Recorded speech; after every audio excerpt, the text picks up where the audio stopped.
The phone rang shrilly, shattering the peaceful morning silence. I glanced at the caller ID and frowned, seeing it was the electric company. Wondering if there was some issue with my recent payment, I answered hesitantly.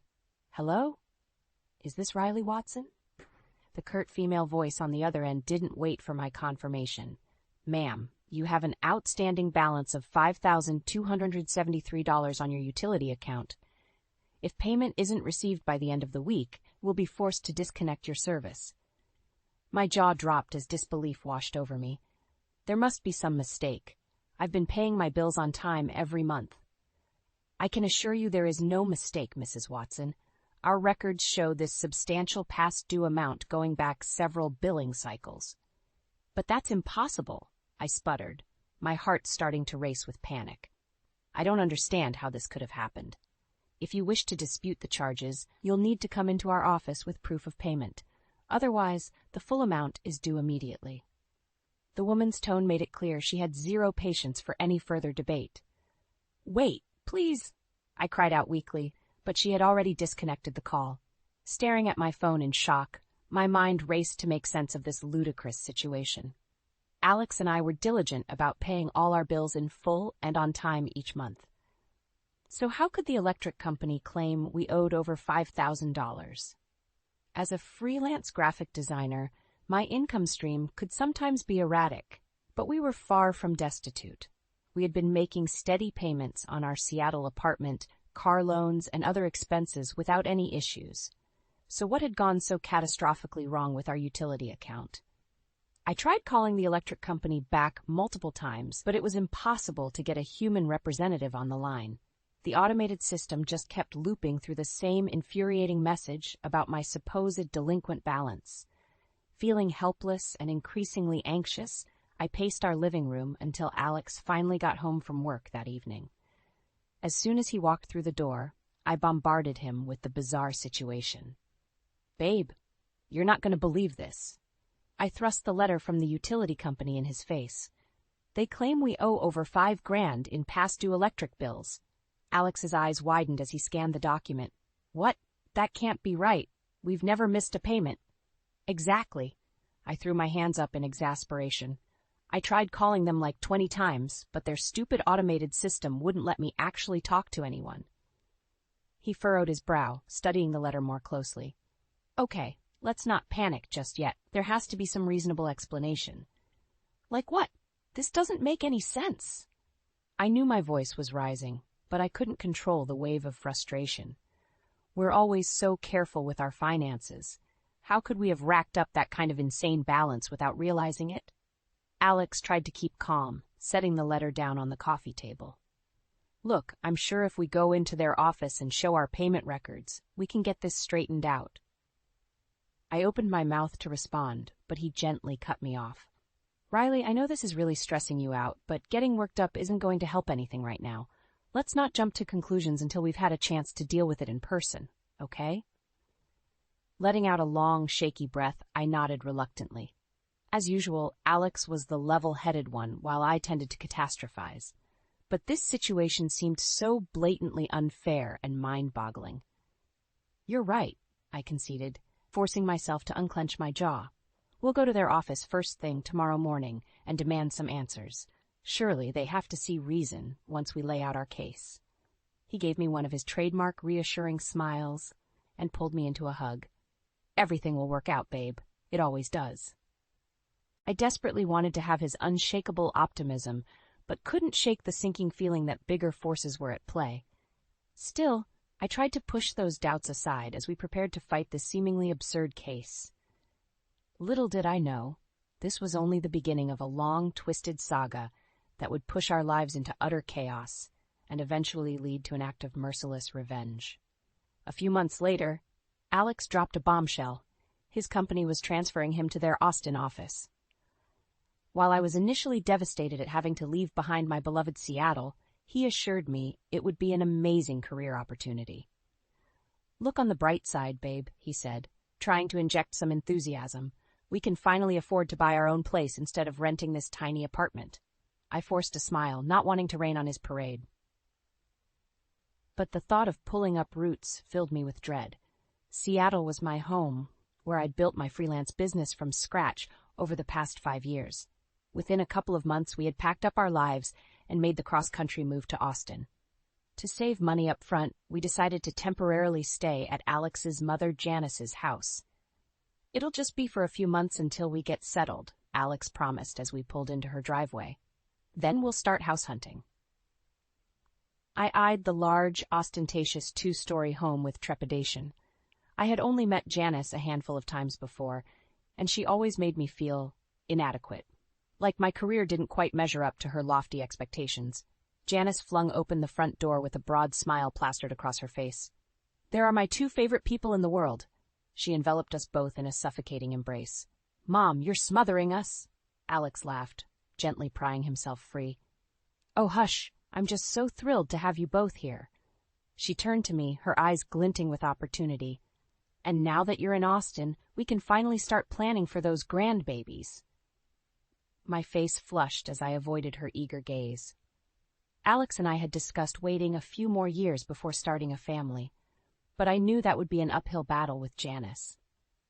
"For now, we'll be staying in the guest house out back," Alex quickly intervened, "just until we get our bearings." Janice's perfectly waxed eyebrows knitted together in disapproval. "Don't be ridiculous. You'll stay right here in the main house where you belong. That tiny guest house is no place to raise children." "Mom, we haven't even decided." "No arguments." She raised a stern finger as if scolding a child. "You're under my roof now, mister, and that means we do things my way."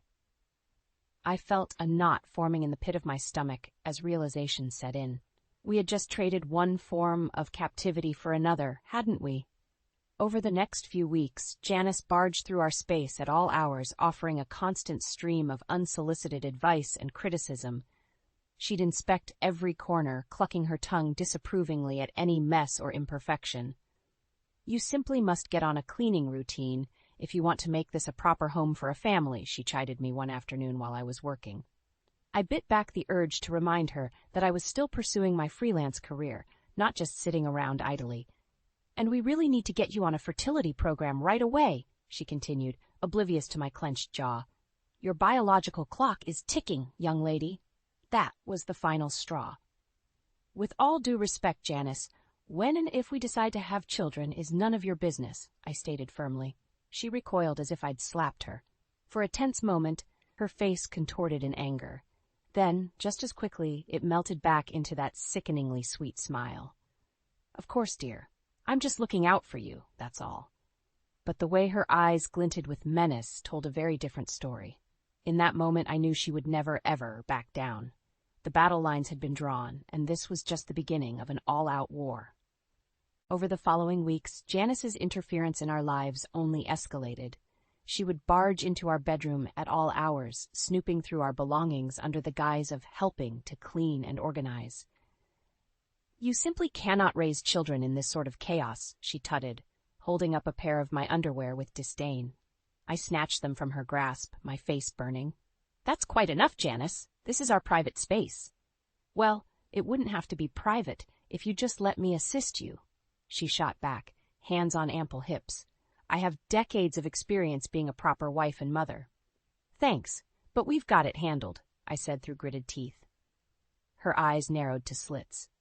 "Do you, now? Because from where I'm standing, you're a grown woman who still can't even keep up with basic housekeeping." The insult stung, bringing up deep insecurities I'd carried since childhood. But before I could respond, Alex appeared in the doorway, his expression pained. "Mom, that's enough. You need to respect our boundaries." To my surprise, Janice actually recoiled slightly, but her contrition only lasted a moment before the saccharine smile returned. "Of course, dear. You know I only want what's best." She swept from the room, leaving an uncomfortable silence in her wake. Alex let out a tired sigh, pinching the bridge of his nose. "I'm sorry about her, babe. I'll talk to her again about giving us some space." But his words did little to reassure me. This was quickly becoming a losing battle. The following week, I was in the middle of an important video conference call for work when Janice burst through the door without knocking, a strange device in her hands. "Look what I got us," she announced gleefully, holding up what appeared to be a home fertility test kit from the 1950s. This will help jumpstart our efforts to give me those grandbabies.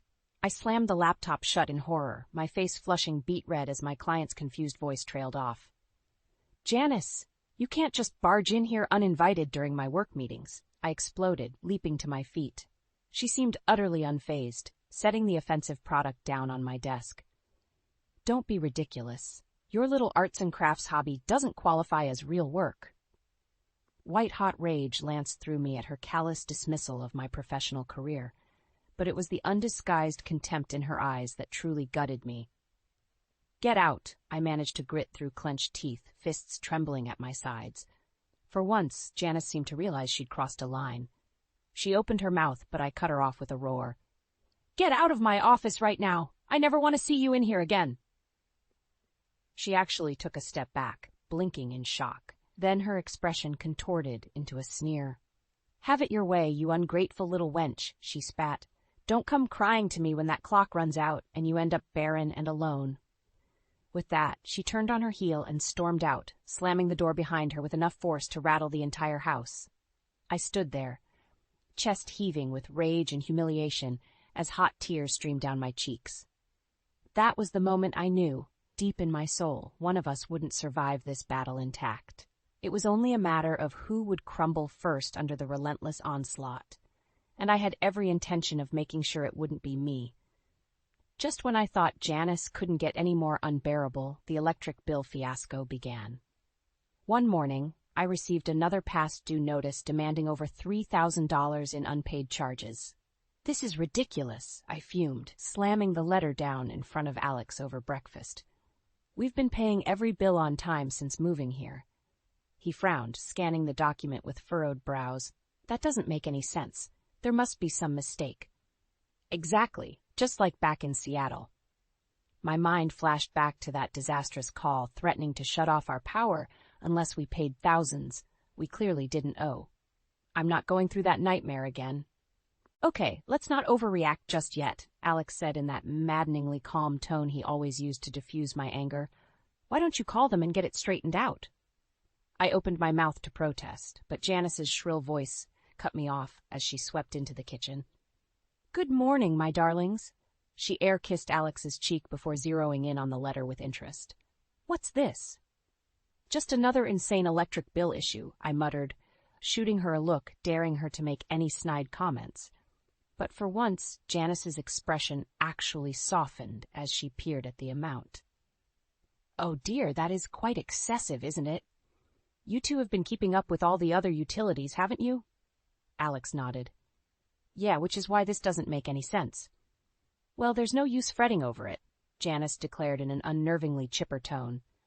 I'm sure the electric company has just made some silly clerical error. These big corporations are always pulling nonsense like that to try and nickel and dime us poor consumers.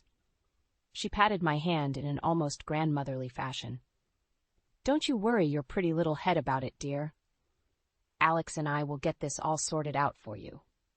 I blinked in surprise at her uncharacteristic kindness and understanding. But my relief was short-lived, as she immediately launched into another lecture about putting me on a strict budget and meal plan to prepare for pregnancy. Still, at least she seemed sympathetic about the electric bill debacle. I tried pushing it to the back of my mind and focusing on my work that day.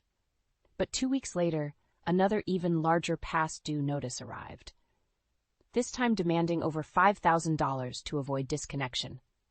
What the hell, I shouted, marching into the living room and waving the letter furiously. Alex, your mother assured me you two were handling this. He looked up from his laptop with a deer-in-the-headlights expression. What? I thought it was resolved. Well, clearly it wasn't. I could feel my blood pressure skyrocketing as panic set in. The amount has practically doubled since last time. Janice came bustling in from the kitchen, all rosy cheeks and curled hair. What's with all the ruckus? I shoved the letter toward her accusingly. Your electric company is completely incompetent. They're still claiming we owe thousands upon thousands, and now they're threatening to shut everything off. For a fraction of a second, her perfectly made-up mask slipped, revealing a flash of something almost guilty? But it was gone so quickly I couldn't be certain. Oh, pish-posh! She waved a ringed hand dismissively. You know how these big businesses are. Nothing but a bunch of crooks and con artists trying to bully us at every turn. Well, we can't just keep ignoring this, I cried in exasperation. It's getting completely out of hand. Alex tried to intervene, rising from the couch to put a calming hand on my shoulder. Look, babe, I'll take the day off work tomorrow and we'll go down to their office in person. I'm sure once we lay out the facts, they'll see their mistake and drop these insane charges. I took a deep breath, trying to steady my racing heart. He was right. Getting irate wouldn't solve anything. We just needed to handle this situation rationally. But Janice's sly grin as she retreated back into the kitchen made me wonder if there was something far more sinister brewing behind the scenes. And despite Alex's reassurances, a sinking feeling told me this was only the beginning of a much darker storm headed our way. Despite our efforts, the electric company refused to see reason about the supposed outstanding balance.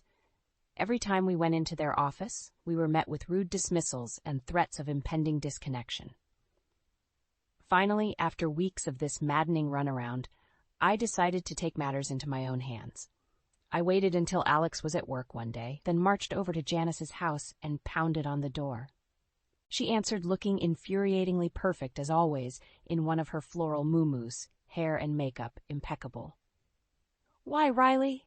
What a lovely surprise. To what do I owe?" "Cut the crap, Janice," I snapped, pushing past her into the entryway. "We need to talk. Now." Her perfectly curved eyebrows shot up, but she didn't protest as I barged into the living room and whirled to face her. "I know you've been behind this electric company nonsense from the very beginning." She opened her mouth, but I barreled ahead. "Don't even try denying it. We've paid every single bill in full and on time. Yet they keep sending us these insane past due notices and threats to shut everything off. The only common denominator is you." For a long moment, Janice simply stared at me, expression unreadable. Then her plastered smile cracked into a sly grin. Well, aren't we the clever little detective?" she purred, sinking into a floral armchair. "Though I must say, it took you long enough to catch on." My jaw went slack as she reached down and lifted a glass of amber liquid from the side table, taking a slow sip. You did do this?" I sputtered in disbelief. "But why?" Janice shrugged one bejeweled shoulder nonchalantly. "Let's just call it my way of motivating you two to get on the baby-making train a bit quicker." "Are you insane?" I shouted, fury lancing through me. "You've been illegally diverting our electricity this whole time, just to torment us into having children on your schedule?" She rolled her eyes dramatically. "Oh, don't be so overdramatic. I simply tapped into your line so I wouldn't have to pay my own utility bills. Draining your finances was just an added bonus to light a fire under that ungrateful womb of yours." My hands clenched into trembling fists at my sides as hot tears of rage pricked my eyes. This whole time, her scheming had been fueled by greed and control, not some deranged attempt to give us a wake-up call. "You're a miserable, depraved old hag," I spat, every word laced with venom. "How could you do something so vile and underhanded to your own son?" For the first time, Janice's expression darkened into something truly ugly as she rose from her chair. "Don't you dare talk to me about family, you barren little shrew," she hissed, slamming her glass down hard enough to slosh liquor over the sides. "Alex is my flesh and blood, which is more than I can say for you?" She took a menacing step forward, body trembling with rage. "He will give me grandbabies to carry on my family's legacy, and if you can't make that happen, I'll make damn sure he finds someone who can." I recoiled, feeling like I'd been slapped across the face. For the first time, the full depths of her madness and depravity were laid bare. This wasn't just a narcissistic mother-in-law demanding attention. This was a truly sick, twisted woman willing to go to any lengths to control her family. In that moment, the overwhelming urge for vengeance ignited in my soul like a raging inferno. This conniving viper had wrecked our lives on a deranged whim, robbing our financial security and personal autonomy. There would be no more discussion, no more pleading for reason or mercy. Janice had made her unforgivable betrayal, and she would reap the consequences for it tenfold. I turned on my heel and stormed out without another word, already feverishly plotting my retaliation. The once meek Riley was gone forever. Only a merciless force of karmic destruction remained. and Janice's reign of terror was about to come to a brutal, explosive end. I was shaking with fury by the time Alex got home from work that evening. As soon as he walked through the door, I shoved the latest delinquent electric bill at his chest. "Your mother confessed," I seethed, barely able to get the words out through my clenched jaw. "She's been stealing our electricity this entire time to avoid paying her own bills." Alex's eyes went wide as he scanned the outrageous amount. "What? No, that's insane. Why would she do something like that?" "Because she's a deranged, manipulative monster," I exploded, startling him. "She admitted it to my face, tapping into our line to fund her hoarding habits and try to drain us into financial ruin." He opened his mouth, no doubt preparing to make another round of excuses for her reprehensible behavior, but I cut him off with a roar. "Don't you dare try defending her this time, Alex. This goes far beyond her usual overbearing, baby-crazy nonsense. She's committed criminal acts against her own family out of pure malice and greed." Chest heaving, I watched a range of emotions flickering across his face. Shock, horror, disbelief. After everything Janice had put us through in the past months, he still couldn't fathom the depths of her depravity. She actually admitted to doing this?" he finally whispered, eyes boring into mine searchingly. "To stealing from us and trying to bankrupt us on purpose?" I gave a terse nod, blinking back tears of rage and betrayal. "She's a sick, twisted woman, Alex. Worse than we could have imagined." For a long, tense moment, he simply stood there, running a hand through his hair distractedly as he processed this bombshell revelation about his own mother. Then his jaw clenched and shoulders squared. "Right. That's it then. We're done with her," he stated in a low, resolute voice I'd never heard from him before. "If she wants to destroy her own family over her hoarding psychosis, that's her choice. But I'll be damned if I let her take you down with her." A humorless laugh escaped my lips as the gravity of his statement hit me. After years of making excuses for Janice's overbearing antics, Alex was finally cutting her off for good. "You're really doing this?" I asked quietly, studying his expression. "Siding with me over your own flesh and blood?" His eyes bored into mine with an intensity I'd never seen, full of hardened resolution. "She made her bed, Riley. It's time she lies in it." A profound sense of relief washed over me to finally have him fully in my corner against his toxic mother. We were a united front now, finally free from her incessant manipulation. But my reprieve was short-lived, because the very next evening, Janice showed up unannounced at our door, her face contorted in an ugly sneer. "I just got a call from the electric company," she spat, shoving a bony finger into Alex's chest as he opened the door. Imagine my surprise when they said my service was being disconnected due to outstanding balances. "That's because we told them everything, Mother," he replied in a toneless voice, "about how you've been illegally siphoning our electricity to fund your hoarding addiction and avoid paying your own bills." If looks could kill, the venom in Janice's eyes would have struck us both dead in that moment. "How dare you go against your own mother like this?" she raged, seemingly oblivious to her hypocrisy. "After everything I've done for this family." I couldn't stop myself from laughing derisively. "Are you kidding me, Janice? You've systematically tried to destroy us out of sheer malice and greed." "Don't you talk back to me, you ungrateful little trollop," she rounded on me with bared teeth. "This is your doing, isn't it? Turning my own son against his flesh and blood." Alex stepped forward then, positioning himself protectively in front of me as Janice's screams reached a fever pitch. "That's enough, Mother," he stated in a low, dangerous tone. "You've crossed one too many lines with your deranged actions. We're through. You're out of our lives for good." For a suspended moment, the look of shock and hurt on Janice's face was almost pitiable. But it quickly contorted back into that familiar mask of hatred as she zeroed in on me. "Mark my words, you little harlot," she hissed with pure venom. "You haven't seen the last of me. This war has only just begun." With that ominous threat lingering in the air, she turned and stormed back toward her house, leaving Alex and I standing in stunned silence.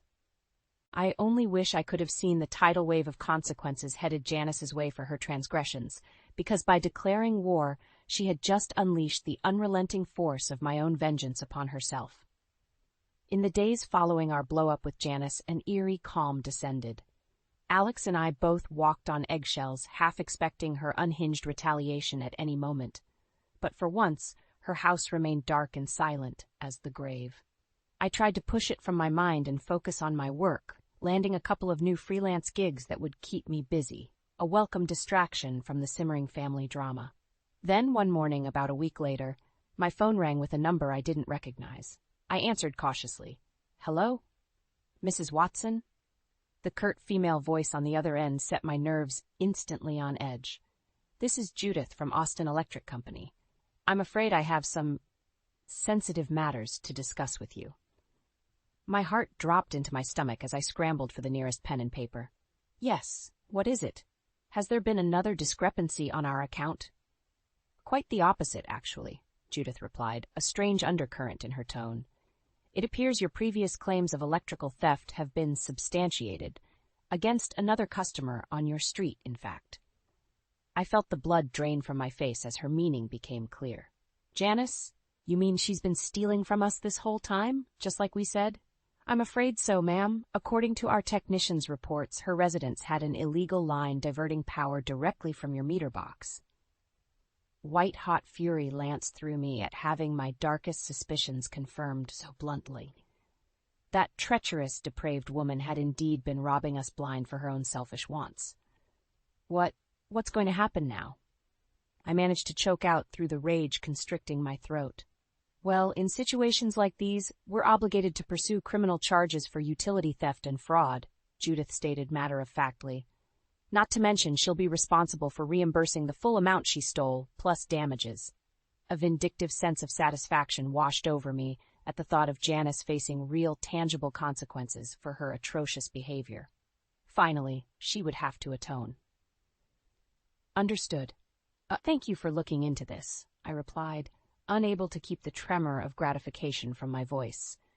"Please take any measures necessary to make her pay for what she's done." "Absolutely, Mrs. Watson.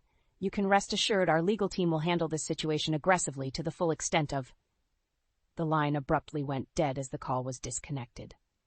I pulled the phone away, staring at it bemusedly, then simply shrugged. Clearly, the utility company meant business in pursuing justice.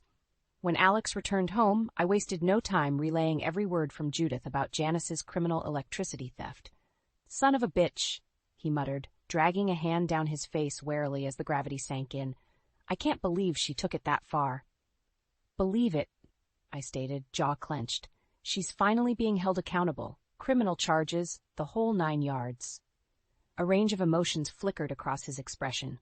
Anger, resignation, perhaps even a hint of sadness over how far his own mother had fallen into depravity. But I refused to allow any sympathy for that wretched woman to take root. Not after the psychological torture and financial devastation she'd put us through in her deranged quest to control our lives. Over the next few weeks, the details began trickling in about the extent of Janice's legal woes. Thousands upon thousands in outstanding utility bills, fines, legal fees. It was a gargantuan debt that quickly snowballed out of control. Her once pristine banking job was terminated when the felony electricity theft charges came to light. The IRS launched an investigation into other financial misdeeds. Creditors began circling like vultures to collect every last penny. The final death knell was her beloved house, being seized and auctioned off to the highest bidder in order to pay the insurmountable debts. I couldn't resist attending that fateful day, watching stone-faced as her material empire crumbled around her. I'll never forget the look of abject horror and defeat on Janice's face as the gavel pounded, transferring ownership of her beloved home to strangers. She collapsed right there on the lawn in a fit of anguished wails. As twisted as it sounds, bearing witness to her utter ruination and humiliation brought me full circle in a way. This was the true deserving ending for such a depraved soul who had schemed and stole to manipulate her own family. From that day on, Janice slid into a quiet life of poverty and disgrace, forced to work menial minimum-wage jobs just to keep a roof over her head, a far cry from the material kingdom she'd lorded over for so long. Meanwhile, Alex and I were finally able to sever ties with her toxic influence completely. We left Austin behind for Denver and a fresh start, unburdened by her obsessive need for control. Justice, at long last, had prevailed. and the only person to blame for Janice's downfall was her own greed and cruelty.